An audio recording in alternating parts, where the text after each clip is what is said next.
One of the things I haven't heard enough about, enough about in a way that I would be able to identify it and see it coming, I guess you could say, is when you do all this internal work to grow and shift and change, and it's not even necessarily focused on the intent of being a better person.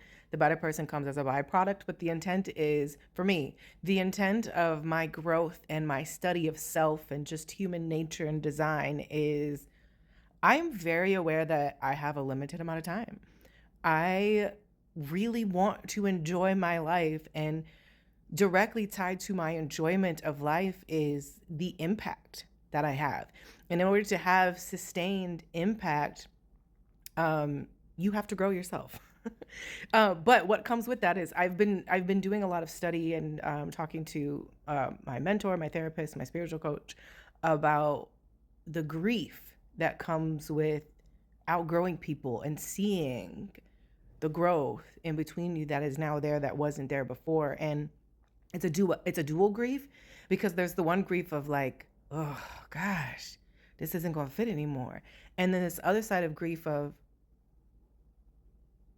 like what I'm experiencing now in one relationship.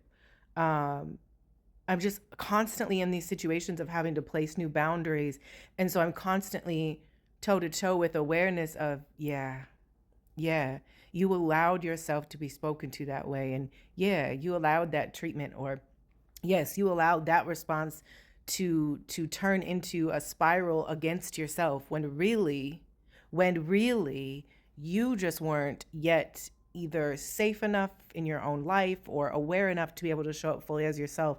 And now you're realizing that person's intent is actually to keep you small, because they're like rejecting the growth in you by trying to place these boundaries back on you. I'm rambling, I get it. But it's because a lot of these things that you learn on this journey, like I didn't write them down as I was learning them. So I try to grab them in my developed self-talk in the places where I know I could slide back into old habits because it's easier or more comfortable. And when I say habits, I'm really talking about relational habits.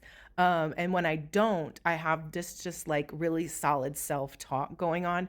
So I try to grab my self talk so I can also find why I needed to develop it in the first place and try to talk more on that.